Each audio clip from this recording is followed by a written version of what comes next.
Kalau dulu aku punya satu surplus, wah lucu nih sebelahnya, bikin lagi sesuatu yang baru. Sebelahnya Ya banget. maksudnya isu sebelah misalnya nih Oh iya. lagi punya restoran, Heeh. terus tiba-tiba wah barbershop lagi ngetren, bikin barbershop. I see. Wah bisnis fashion oke juga, bikin. Itu kan semua hal yang baru ya. Betul. Terus Eksplorasinya. ya Itu part of jalan-jalan adventure-nya. adventure-nya bakar duit.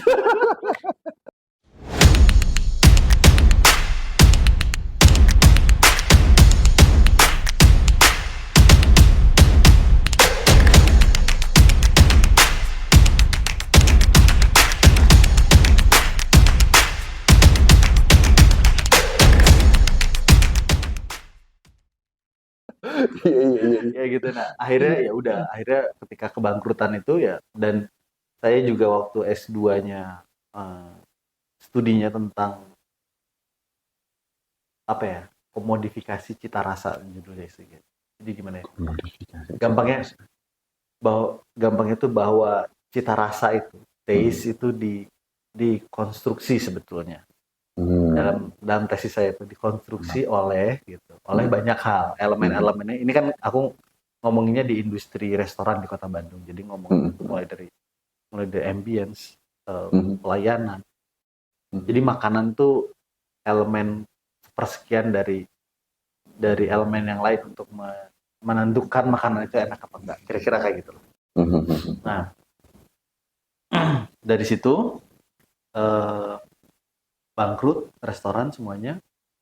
Akhirnya saya dengan hutang ya gitu. Tutup, terus saya punya utang masih 2 tahun. Jadi 2016 saya bangkrut. Hutang saya masih sampai 2018 gitu.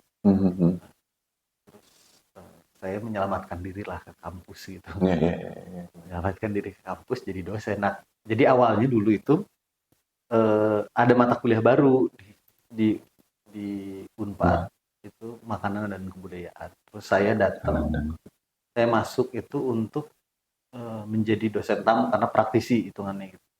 Jadi riset S2-nya tentang makanan. Terus saya punya 2014 tuh saya punya restoran pada saat itu kan. Terus saya ngajar di Unpad. Mata kuliah makanan dan kebudayaan itu setiap tahun saya ngajar. Jadi kayak saya ngisi sekitar 6 pertemuan lah. Gitu, 6 pertemuan dari satu semester. Terus dari pas saya bangkrut 2016 barengan dengan ada pembukaan. Saya terselamatkanlah hidup saya di sana gitu. Sampai sekarang nih saya jadi dosen gitu. Gitu kira-kira perjalanan menjadi dosen makanan dan budaya. Mantap sih, tapi seru banget sih. Tapi ya tadi sih, apa namanya, makanan terus suka jalan-jalan itu bener-bener ke highlight sih dari cerita Kang Seto ya. Terus ya meskipun udah coba kesana kemari dengan petualangan lainnya gitu, tapi ya balik lagi sih makanan yang memanggil, karena ya tadi sih dapur tuh sebagai sentral banget buat Kang Seto kan. Iya betul. Terus kan berarti ini ya, pas lagi ngedosen itu sempat juga dapet apa namanya, tawaran nah itu emang apply ya ke MasterChef ya?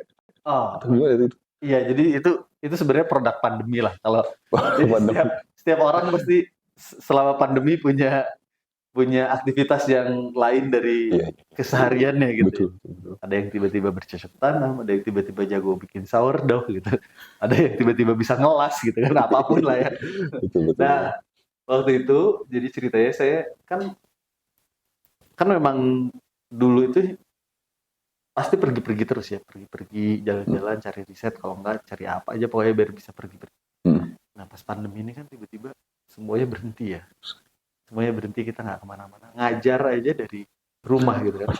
Jadi ruang sini saya ngajar, sebelah sana anak saya belajar gitu kan, putar-putar. Ada aturan, oke, kelasnya saya selesaiin dulu karena saya harus ngajarin matematika buat anak saya gitu. Ada kayak gitu kan. Nah jadi semuanya sudah berjalan normal ya. Maksudnya ketika pandemi hal yang baru ini menjadi normal gitu. Nah akhirnya entah kenapa ya tiba-tiba saya lihat di Instagram sebetulnya ada audisi MasterChef. Ini lucu juga nih kayaknya. Gua ngajar bisa lah ya sambil Zoom di karantina gitu kan. Kira kan kayak gitu ya. Terus aku nanya lah sama teman-teman karena kan sudah bikin kolektif masak ya dari sebelum pandemi itu namanya Party Gastronomi kan. Terus nanya lah sama Reza dan Kim. Ini kalau gua daftar MasterChef boleh nggak nih? Karena urusannya nanti sama Party Gastronomi juga nih. Kalau gua jeblok di sana takutnya Party Gastronomi acak-acakan juga kan gitu. Akhirnya direstui lah sama mereka berdua gitu. Gue Pak, karena saya mah nggak mungkin ikutan kata Ipin gitu. Kayaknya gue nggak akan cukup kuat untuk ikutan itu katanya. Karena memang ya kita menyerahkan diri ya ketika udah masuk ya udah apapun yang terjadi ya terjadilah. Gitu. Harus all out, all in gitu kan biasanya kan. Gitu. Nah terus ya udah daftar, bikin video waktu itu di rumah. Terus ya karena memang sudah punya kitchen lab ya Pak pada saat itu. Bikin video terus keterima masuk audisi on air tuh yang sama Chef Juna, Chef Renata dan Chef Arnold langsung. Dari situ ya udah terus masuk galeri. Ya nggak kebayang juga sih sebenarnya gitu. Tapi dulu aku mikirnya semua tuh pasti ada pertama kalinya gitu. Kalau kita nggak pernah mencoba yang pertama kali ya kita nggak akan tahu lanjutannya kayak gimana. Jadi ya udahlah sekali seumur hidup kita nyobain apa salahnya gitu. Ujungnya gimana sih gimana nanti lah gitu. Yang penting cobain dulu daripada penasaran belum pernah coba gitu. Ya akhirnya masuk MasterChef. Sebenarnya misi saya waktu itu masuk MasterChef buat mengenalin antropologi sebetulnya. Jadi lagi-lagi karena itu kan karantina ya. Karantina lama, berarti kan sebenarnya harus bolos kuliah. Walaupun sebenarnya online kuliahnya gitu. Tapi kan posisinya aku ada di sana dan aku izin sampai ke direktur memang di Unpad terus dapat izin dan salah satu alasannya adalah saya mau mempromosikan antropologi di media televisi. Jadi saya selama di sana juga selalu bilang bahwa saya adalah dosen antropologi. Nah, terus ya mencoba menunjukkan bagaimana antropologi itu melihat makanan sih. Walaupun kemudian susah ya di MasterChef karena limit waktu dan kita nggak tahu bahan ada apa aja. Jadi setiap kali milih bahan kok ini nanti gue mau cerita apa ya gitu. Jadi nggak bahan banyak. Di hari ini gue masak gue mau cerita apa ya. Bukan kemudian gue masak apa yang enak gitu. Nah problemnya itu. Jadi saya selalu maksud tuh nanti apa yang mau gue ceritain ya dari makanan ini. Gitu. Padahal sebenarnya nggak penting. Yang penting makanan lu enak kan gitu. Ya, tapi setidaknya saya udah masuk mencoba menceritakan beberapa makanan yang bisa saya masak di sana supaya orang tahu lah. Tapi inilah ya bisa dikatakan berhasil kan, jadi minat antropologi itu jadi naik kan ya, terbukti di Unpad juga. Semoga lah ya. tapi memang minat antropologi naik ya. Cuman saya nggak tahu itu apakah dari MasterChef atau bukan kan belum. Karena nggak ada risetnya. Tapi intinya awareness orang tentang antropologi ini meningkat. Jadi orang udah banyak mengenal apa sih antropologi. Apakah dia ilmu yang mempelajari bintang-bintang kan? Kan bukan masalahnya kan gitu. Nah jadi akhirnya orang udah nggak mulai bertanya lagi. Yes. Dulu juga kalau ingat waktu kenalan sama Kang Seto juga antropologi. Apaan sih antropologi? Oh, menarik juga ya. Oh, pantesan Doi ngerti banget tentang rempah kayak gini. Menarik nih. Mari kita ngobrol gitu. Ya aku bener-bener tahu antropologi itu dari ketemu Kang Seto, terus ternyata juga kenal ada temen aku Saski kan seniornya. Oh iya, Saskia antropologi juga. Iya. Tapi dia antropologi penyiaran. Beda ya. Beda genre. Beda genre. Oke. Terus, nah, iya, apa namanya tadi sempat ini ke sebut di party gastronomi itu kan juga itu juga menarik sih apa namanya kayak kumpul latar belakang yang beda-beda gitu tapi emang kalian disatukan oleh dapur kan ya sebenarnya kan ya Iya betul.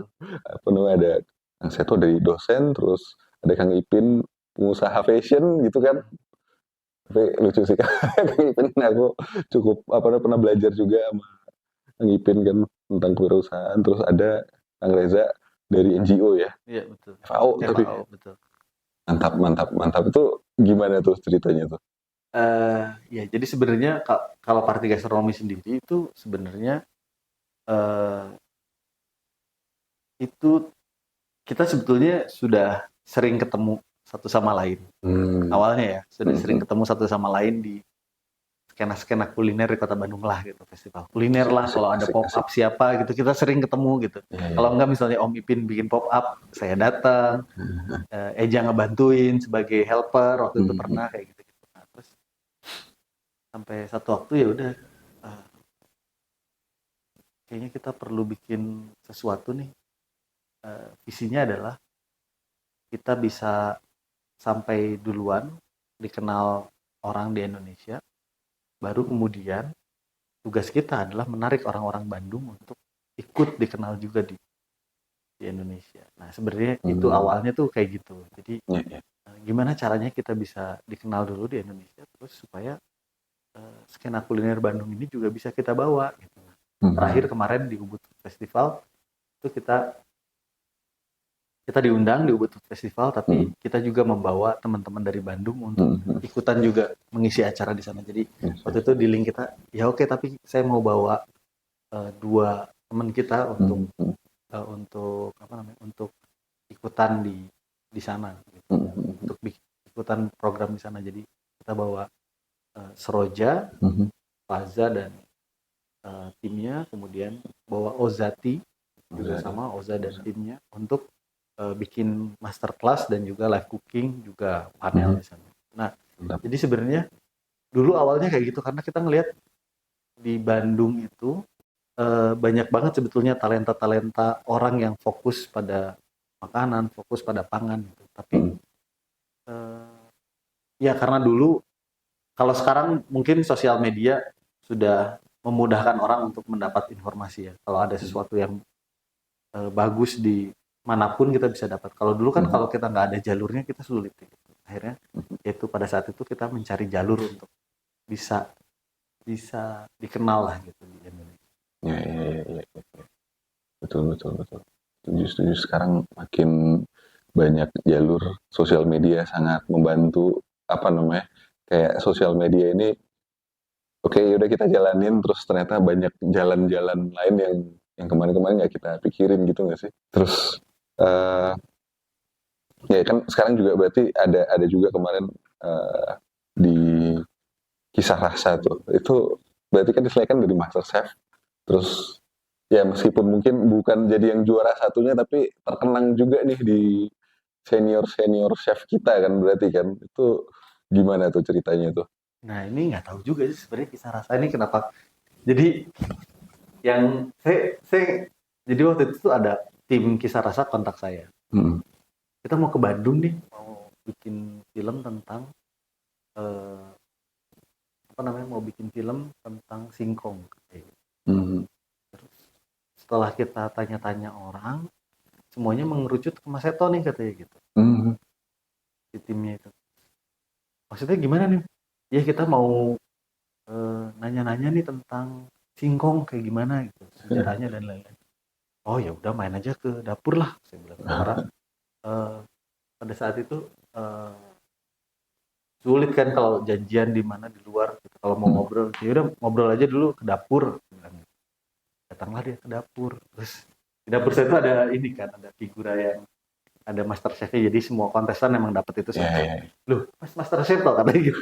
Wah, aku bilang gimana ya.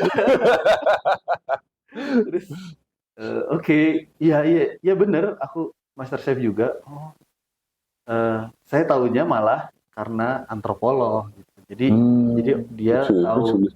dia tahu dari orang kontak saya karena antropolog pangan gitu. Hmm. Baru kemudian master chef juga, nah jadi ngeling lah akhirnya. Eh, Begitu sih sebetulnya. Jadi eh, si kisah rasa menarik sih menurut aku. Dia satu program yang cukup apik untuk menceritakan kembali ya, menceritakan khasana kuliner Indonesia gitu. Dan ya sekali tayang baru 15 menit aja nonton udah berapa banyak kan. ya, ya. Betul. Kalau ada banyak kayak gitu menurutku bagus sih. Ya. Menarik.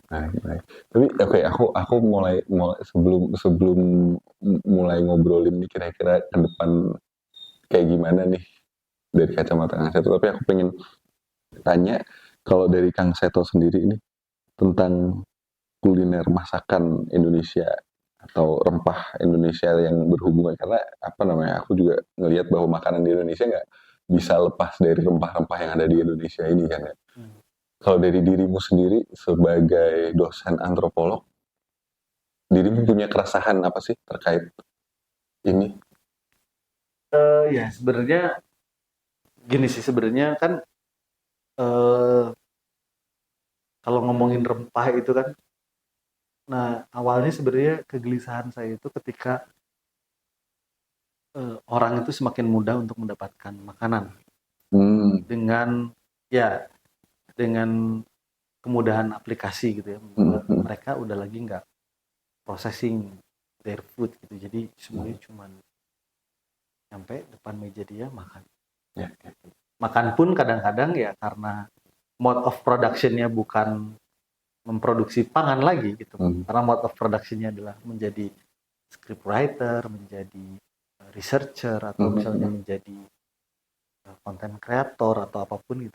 Dia di depan device gitu. Makan tuh udah nggak penting, yang penting perut lu isi aja gitu. Nah, jadi udah mulai hilang nih pengetahuan tentang bagaimana memproses makanan dan bahan makanan itu sendiri gitu. Karena apa yang kita dapat dari makanan-makanan yang ada di aplikasi gitu, ya kalau kita lihat keragamannya gitu, keragaman bahan pangannya ya, yang paling banyak kan jelas nasi, kemudian ayam gitu kan. Kalaupun mau sayur-sayuran tuh pasti wortel, tomat, selada air, ya kan? Terus timun, apa lagi kira-kira? Bayam sedikit lah. Dikit. Kita nggak mungkin dapat kecipir misalnya di situ kan. Atau misalnya kita mau mencari, kalau misalnya kita mau ubi-ubian ya paling ubi cilembu gitu. Ubi cilembu favorit memang. Ya, ubi ungu kita masih bisa nemu gitu. Tapi populernya ya pasti cuma nasi dan ayam sebetulnya. Betul. Apa yang terjadi ketika kita hanya konsumsi ini sebetulnya kan gitu. Ketika kita hanya konsumsi komoditas-komoditas yang utama, itu kemudian kan terjadi over demand kan terhadap komoditas itu. Dengan over demand pada dua komoditas ini membuat para produsen, petani, peternak ini melihat sebagai peluang. Nah, akhirnya para produsen ini, petani dan peternak akan memproduksi barang-barang yang laku dijual kan gitu. Betul. Dan kemudian gitu, secara tidak disadari gitu, komoditas-komoditas lain akan terlupakan yang nggak laku di pasaran. Ketika komoditas ini terlupakan, dia tidak pernah muncul di pasar, dia tidak pernah muncul dalam keseharian, ya bisa jadi pengetahuan tentang bahan pangan itu hilang. Nah, sebenarnya itu yang kemudian menjadi keresahan. Kenapa saya masuk mencoba masuk TV, kemudian berharap orang lebih banyak mengenal supaya kita bisa memberikan konten pendamping dari sesuatu yang viral, yang misalnya gitu ya, misalnya orang makan makanan Korea gitu, terus yang nonton banyak gitu, nah kita kasih pendampingnya supaya ada nih, walaupun yang nontonnya dikit sih, tapi setidaknya kontennya ada gitu. Konten pendamping tentang ragam-ragam makanan Indonesia. Nah, setelah lulus MasterChef kemarin, bukan lulus sih, setelah selesai MasterChef kemarin, saya mencoba membuat konten gitu untuk cerita tentang ragam kuliner di Indonesia. Jadi saya pergi ke satu kota terus bikin makanan, meneliti makanan di sana gitu kan. Ada namanya Rasa Merasa sebetulnya. Jadi sebenarnya ini saya bikin sebelum Kisah Rasa muncul. Cuman ya beda exposure lah tentunya. Betul. Tapi nggak apa-apa karena tujuan saya bukan untuk bukan untuk mendapatkan duit dari video-video ini, tapi sebenarnya itu adalah bagian dari gimana sih kalau peneliti, kalau dosen menyampaikan sesuatu tuh sebenarnya nggak harus di kelas sih. Kita bisa pakai media-media lain. Salah satunya adalah channel di YouTube. Baik, aku juga salah satu yang dilakukan sama Rasa Nusantara kan kita juga coba mengangkat rempah atau herba yang udah makin jarang nih, dan itu juga salah satu angka impact yang kita ukur juga itu adalah jumlah rempah, varietas rempah dan herba yang kita olah gitu kan, karena ya benar-benar tadi sih ini mungkin relate juga sama sedikit relate sama skripsi S2-nya Kang Seto juga. Aku juga sadar bahwa tetap nih manusia-manusia yang mengkonsumsi ini sebenarnya tetap bisa kita desain lah sebenarnya kan, mulai dari produknya yang gimana, terus habis itu penyampaian marketingnya yang gimana, awareness edukasinya gimana gitu kan. Ya jadi akhirnya ya kita perlu sadar nih bahwa yang kita konsumsi itu juga butuh diverse gitu, dan akhirnya relate lagi ke biodiversitas di alam kita gitu. Dan akhirnya kalau misalnya nggak diverse, ini alam kita juga akan goyang sebenarnya. Itu juga jadi kekhawatiran aku. Jadi ya menarik sih, kita punya kekhawatiran yang mirip lah ya, tapi dengan sudut pandang yang beda nih. Menarik. Oke. Aku agak-agak ini sih, tersentuh lah hati juga gitu, karena ya mantep sih, ini sesuatu hal yang juga benar-benar kekhawatiran bareng-bareng, dan mungkin sebenarnya nggak cuma kita berdua kan. Nah terus aku mungkin mau tanya nih, dari kekhawatiran itu tuh, dan udah ngelakuin apa yang Kang Seto lakuin sekarang, mulai dari sebagai dosen, terus sebagai peneliti masakan di dapur sendiri gitu kan, terus juga udah bikin konten-konten terkait masakan Indonesia gitu. Nah next nih apa nih yang kira-kira yuk nih kita bisa sadar nih banyak kekayaan di Indonesia yang wah kaya banget Indonesia loh gitu. Nextnya apa ya? Nextnya ya saya bersama teman-teman Parti Gastronomi juga teman-teman di kampus, ya saya akan berusaha terus untuk memperkaya dan mendalami khasanah kuliner Indonesia, baik dari segi sejarah maupun budayanya ya. Kayak tulisan saya terakhir sebetulnya bersama teman di Unpad gitu, itu menulis tentang sejarah mangga sebetulnya. Jadi mangga itu dari mana datangnya, nah kayak gitu lah. Ada di jurnalnya adalah. Terus yang paling baru publish sebetulnya juga bersama dua teman saya di ITB, saya nulis tentang sebenarnya ini kita mengcapture situasi industri restoran, industri kuliner di Bandung saat pandemi. Jadi apa yang mereka lakukan gitu, dan bagaimana tadi ngomongin konstruksi gitu ya. Bagaimana mereka mendesain narasi-narasi supaya industri kuliner mereka tetap bertahan. Kayak gitu-gitulah. Jadi sebenarnya itu yang akan saya lakukan ke depannya gitu. Saya akan tetap fokus pada isu-isu pangan dan ya perilaku maupun budaya makan masyarakat Indonesia. Tapi yang paling utama yang akan segera saya kejar sih sebenarnya saya harus S3 sih Mas.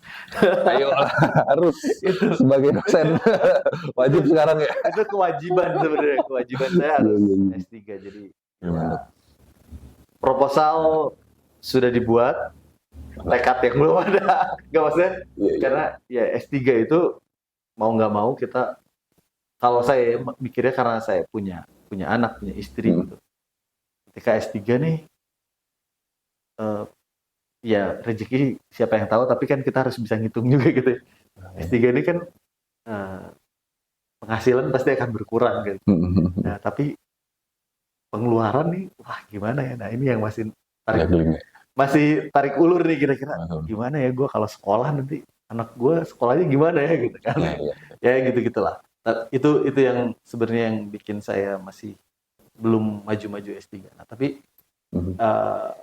ya saya akan S3 juga akan tentang food and identity. Jadi masih dekatan sama konstruksi cita rasa, masih nyambung ke identitas dan makanan mungkin di Jawa Barat.